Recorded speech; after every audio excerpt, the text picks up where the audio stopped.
Welcome to MedEvidence, where we help you navigate the truth behind medical research with unbiased, evidence-proven facts. Hosted by cardiologist and top medical researcher, Dr. Michael Koren. Hello, I'm Dr. Michael Koren.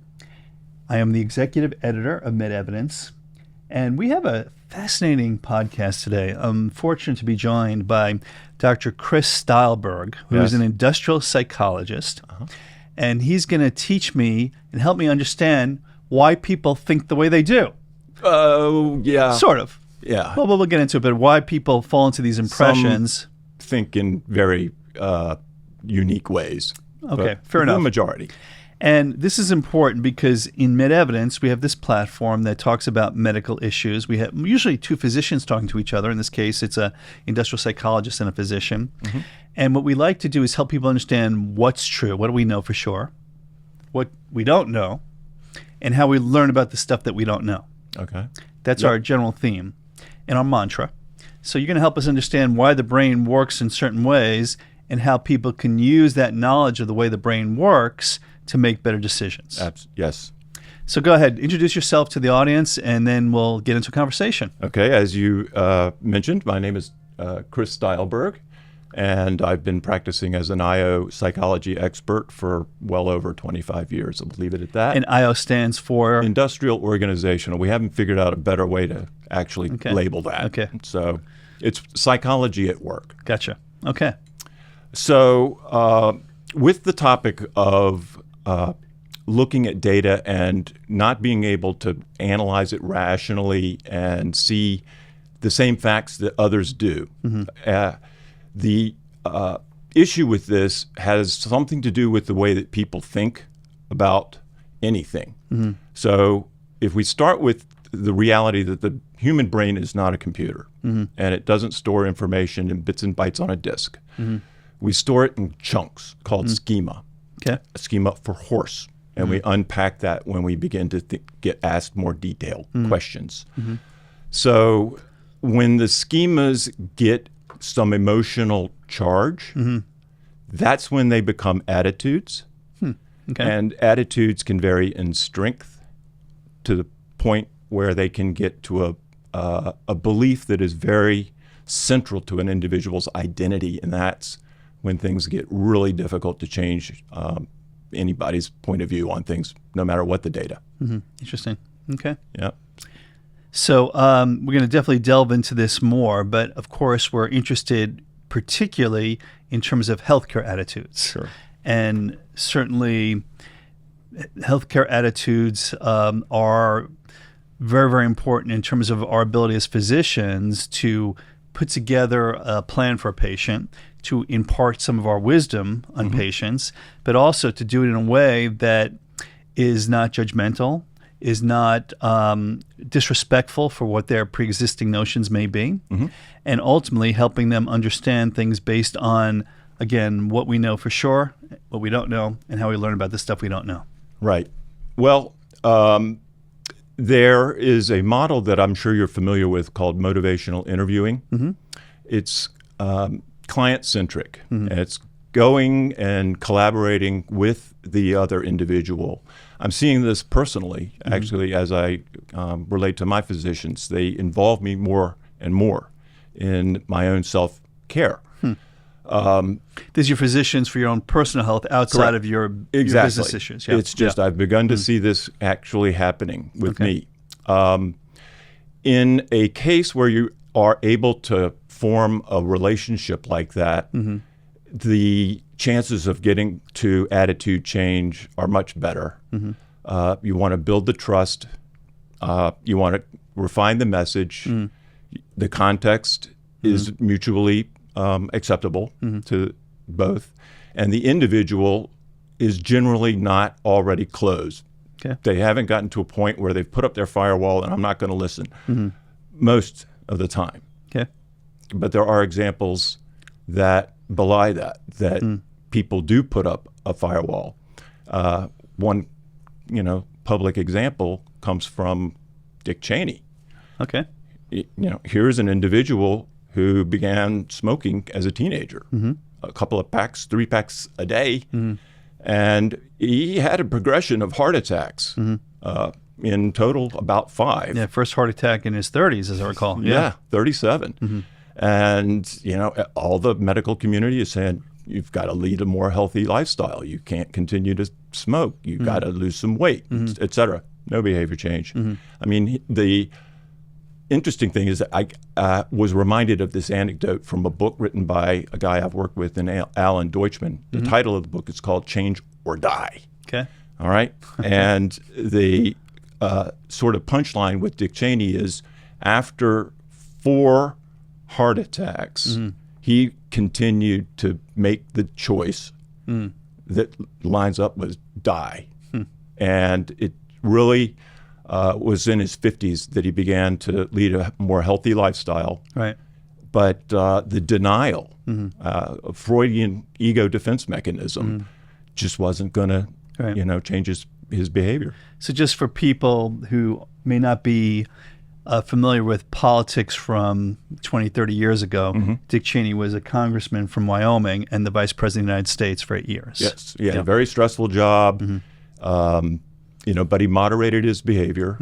And, you know, it's an example of, you know, an addiction, a habit, and an identity that he had in himself as a tough guy that was very resistant to that kind of change. So did he change? How did that happen? He did. Okay. He did change, and his staff began to carry his elliptical trainer onto Air Force Two. Okay. He was exercising. He lost weight. Okay. He quit smoking. Did he start working out with Bernie Sanders? I'm joking.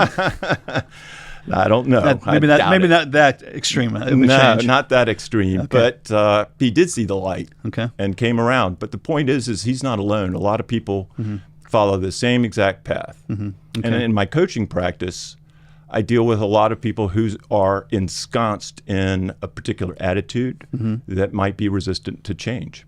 Interesting. And I work with them to, you know, get them to a point, usually, where we examine why they're talking to me. Okay. And I ask them a question, and that's this. If you had the choice, would you rather be right or influential? Because you're about to write yourself on out of this organization. Okay? This is a pattern that I see very frequently. Interesting. Individuals are rewarded for an ascendant career up to a point. And then when they start beating people up with their own data, trouble happens. They need to begin to play nicely in the sandbox. And, you know, those are turnaround kind of coaching engagements. Interesting. So I'm going to bring this into medicine. And particularly, let's talk about COVID vaccines, something non-controversial. Tongue-in-cheek, of course. Yeah. So I'm going to tell you a little anecdote. I want to get your reaction to it, and then also help me figure out how to approach people that come from the view of COVID vaccines from one extreme or the other. Okay. So I was in my gym in 2021, and we were still at a point where people were being asked to wear masks in different places, including the gym.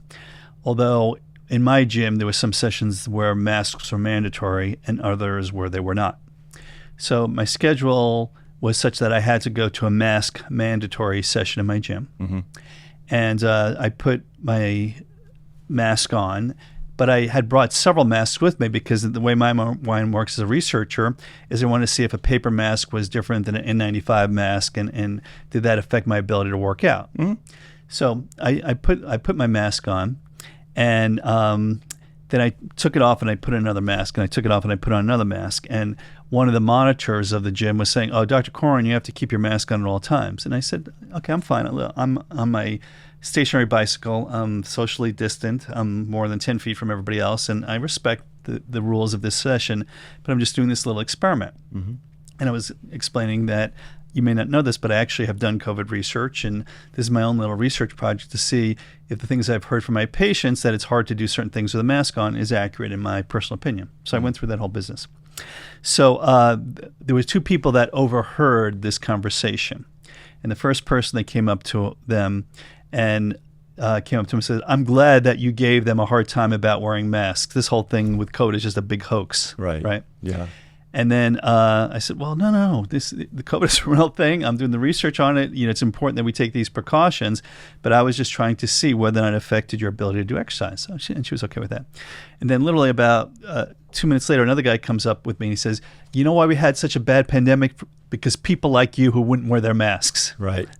So I got hit from both sides on this, and it just shows you how people had their opinions that were probably firewalled using your approach, but didn't even hear the whole circumstance, because all they think about is whether or not I would comply with wearing the mask or not. Yes. What happens is, with regard to attitudes, we talk about latitude of acceptance, latitude of non-commitment, and latitude of rejection.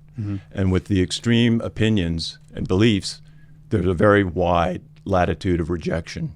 It's very difficult for anything to penetrate that firewall. And people will, actually, it threatens their personal and their social identity when they hear or become aware of positional ideas that information. are different than pre-existing notions. Exactly. Yeah. So how do you do it? You're a coach. How do you help people when it's destructive? When these pre-existing notions and this firewall is just destructive? Well, there are a number of approaches that can be taken, but the best that I use is called cognitive behavioral training or therapy. And I'm not a therapist, but the technique can be used for my purposes. It involves, working with them to build trust, not to throw facts and fear and force in front of their face, like I described earlier in terms of change or die. But if you build the trust and you get to a point where we can agree that there's a common shared interest, we may have different points of view, but we all want the best outcome. Then the automatic kind of firewall-related thinking, it changes into a more deliberative mode where they will think about data.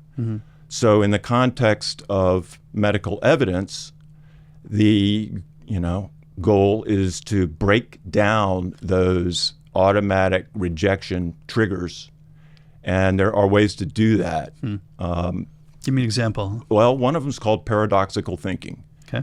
And in paradoxical thinking, is catching on in the research, but what it involves is not coming at the individual with a counter argument, but instead going to them with one that is consistent with their attitude, but is absurd. Okay. It's extreme. Gotcha. The intent is to generate surprise, because surprise will break down that automatic Interesting. thinking. And, an example of that would be something that I can talk about at an event that I had with a friend, a very close friend. We were talking a little bit about, the climate, and, the storms are getting more violent and temperatures are rising, all that. And my friend said, global warming is just a hoax. Right. And that was my surprise. You mean the human-created, accelerated portion of this, right? Sure. No, I was told that the airport, the temperatures are always taken at the airport, and the airport's always 3 degrees warmer than anywhere else. Okay. All right. So I said, so if we turn the entire world into an airport, Right. what would happen?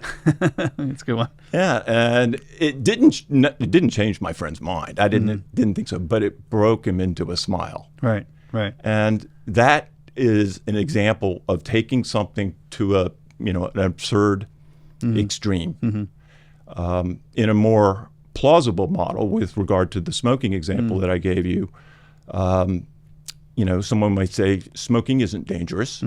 The paradoxical thinking retort to that would be, absolutely. Lung cancer has nothing to do with smoking. And the person, you put them in a bind because you're agreeing with them, but you go to something an that extreme. Yeah, interesting. It reminds me, there was a psychiatrist who was famous back in the 1970s and 1980s named Albert Ellis. Are you familiar with his work? Hum a few more bars. Yeah.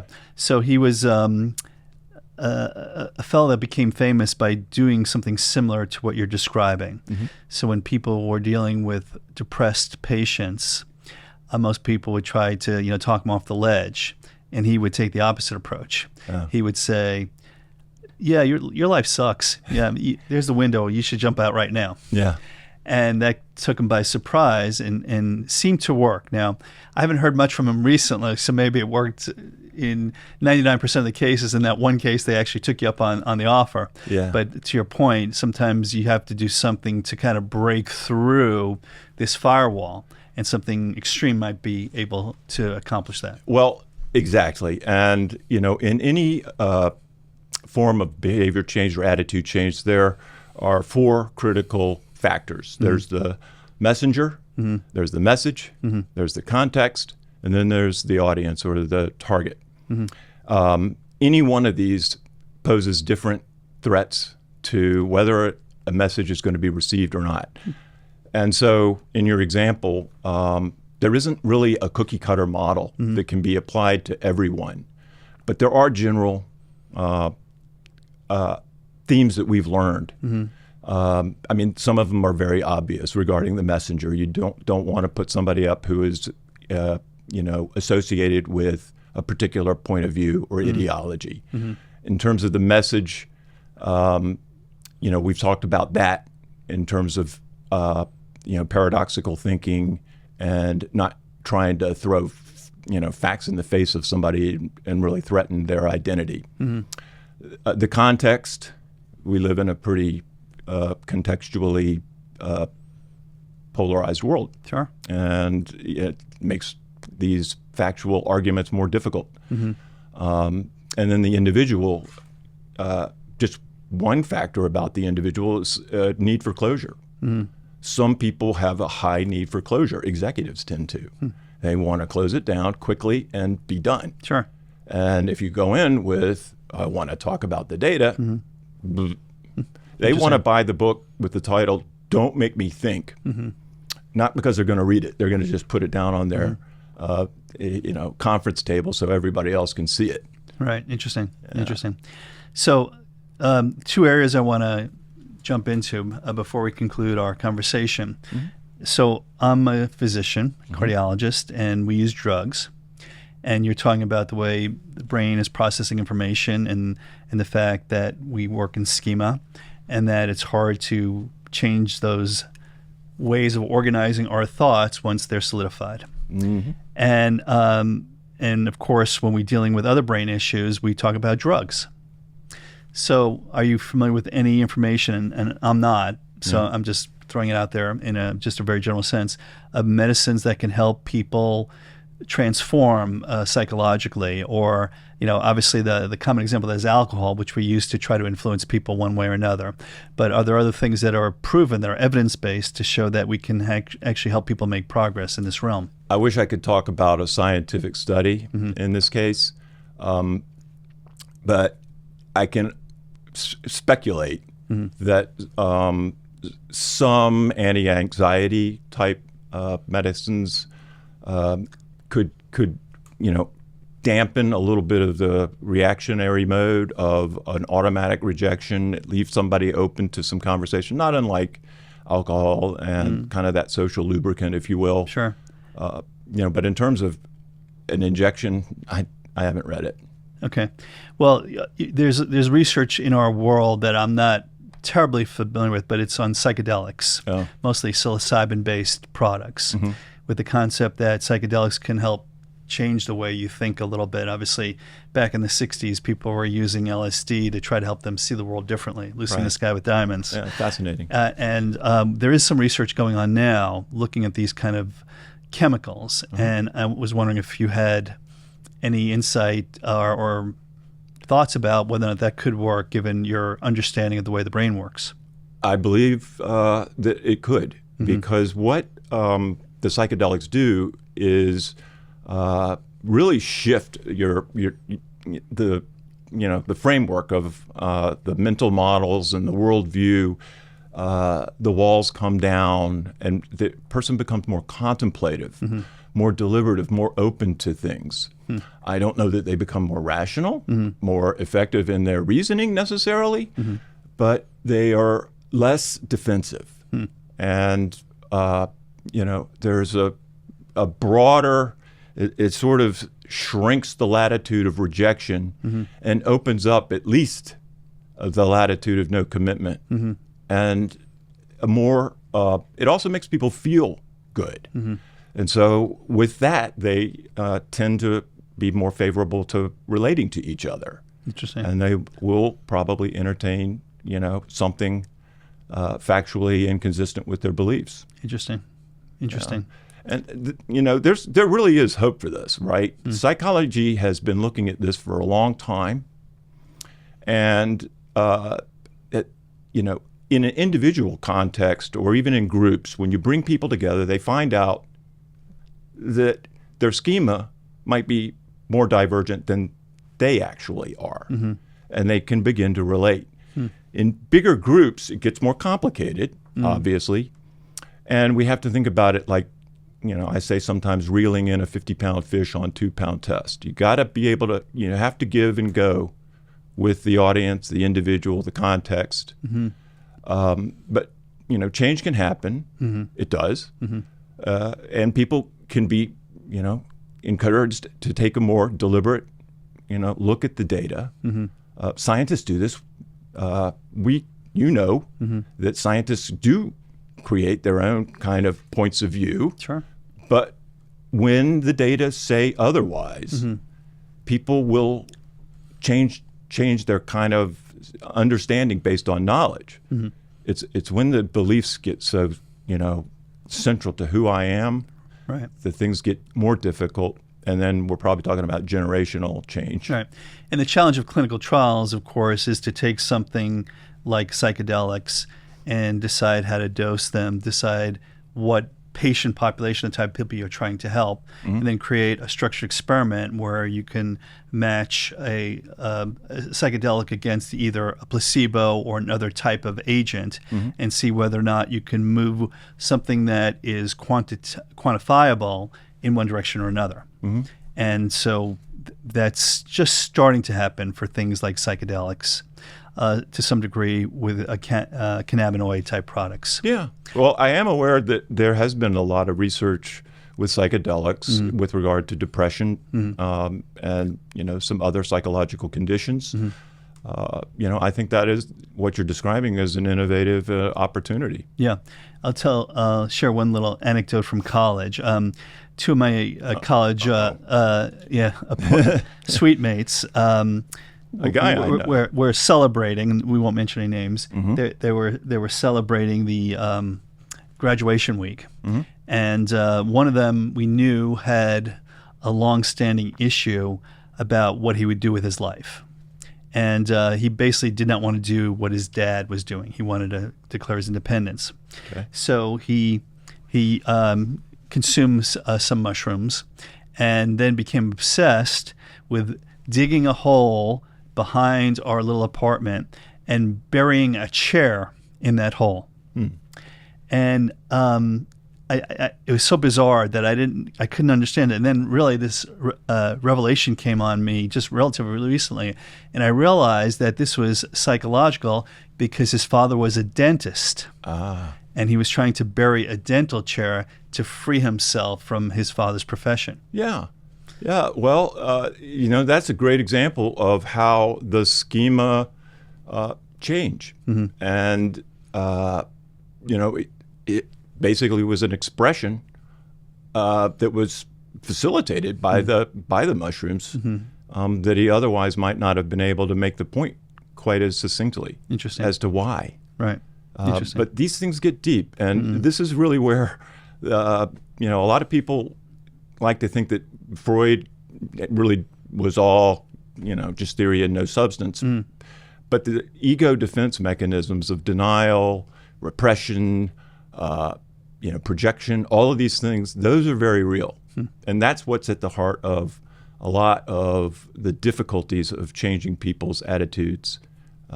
They want to protect their identity. They want to protect their social identity. Okay. So two quick things. Give me an example of a recent success of yours as an industrial psychologist, and so the listeners and the viewers can get a better sense for what you do day to day and how it makes a difference in people's lives. All right.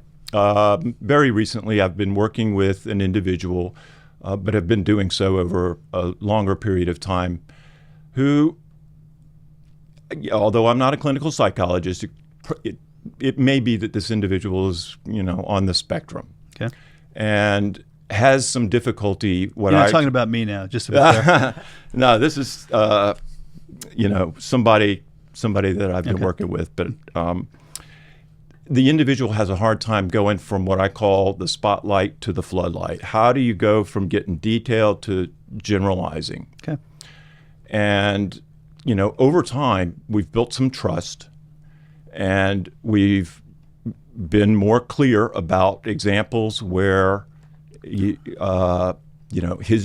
kind of rigid fixation on the details and the data and, being right has gotten in the way of him making a difference. And it actually led to what sounded like it was going to be a nearly being fired from the organization he works in. He's commissioned me to work with him. He didn't.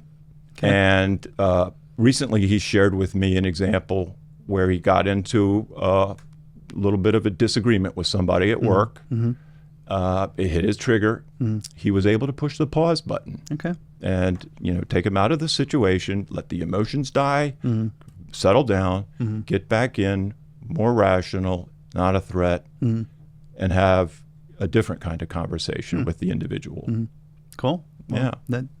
That's very powerful. Well, thanks for sharing that. You're welcome. And then my final question is a little bit of a selfish one, which is, how can we take the insights that you share with your clients on a day-to-day basis and which you've studied, and how do we make MedEvidence better? This program, this platform of communicating with a large patient population and other healthcare providers. Any advice from me, any insights as we go on the MedEvidence journey together? Right. Well, I think that in scale, it would largely be a lot of the same things that I've described. The more that you can, communicate with the base that you're trying to influence through constant messaging, the validity of the data, the impartiality, the openness to disagreement. I'm not trying to change your belief. I'm just trying to change your understanding kind of framework. Most people will get to a point where they will take another look at the information. And it's just a question of, at what point does a person's sort of firewall begin to, fizzle a little bit or change a little bit. But as long as the messaging is constant, it goes across contexts, it is impartial, sometimes call out the equivocations that they may have. Maybe you do think that all pharmaceuticals are just out to make a buck. Extract money from your wallet, I can understand how you would feel that way. But that's why they come to us. And we take the ball, and the pharmaceuticals are not involved. But I really believe that this is about communicating and relating to the people who are in the the various trials that you do. Some will want to be more collaborative. They want to deliberate a little bit more. Some are the need for closure. You simply say, this is a test and it's safe, and we're trying to help advance science and so forth. But over time, you will begin to get the people that you can get, and there will be a small minority that probably you just can't, or it takes just too much time. Yeah. So as a professional industrial psychologist, And as I understand, you've had a little bit of personal experience in looking at clinical research? Yeah. Yeah.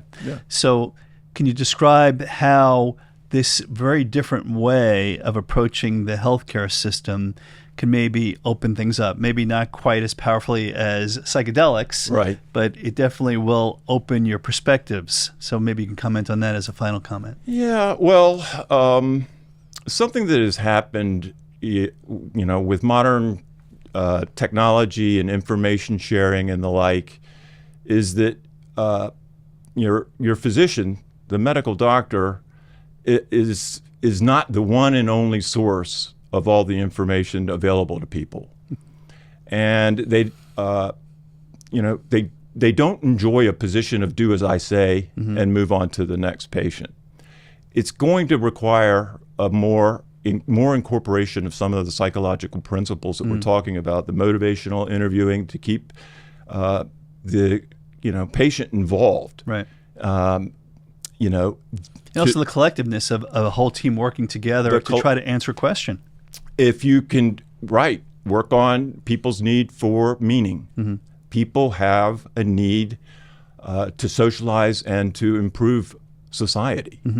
So that, message really does carry some weight when you get to individuals and soliciting participation in these trials. Do it for the benefits of others.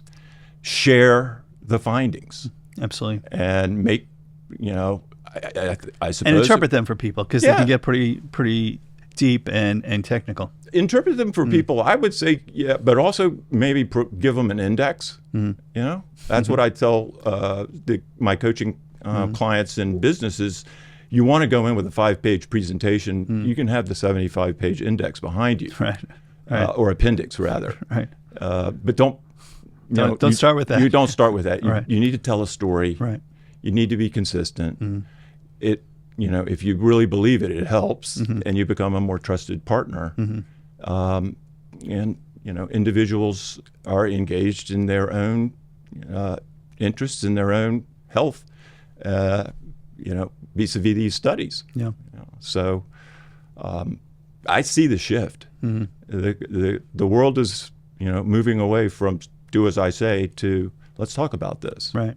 And share the results. Share the results. Beautiful. Yeah. Chris, thank you so much for your insights. It's been a pleasure. I've learned a tremendous amount from our conversation, and hopefully people who got the chance to view this will glean some insights as well. I hope so as well. Thank you very much. Thanks for joining the MedEvidence podcast. To learn more, head over to medevidence.com or subscribe to our podcast on your favorite podcast platform.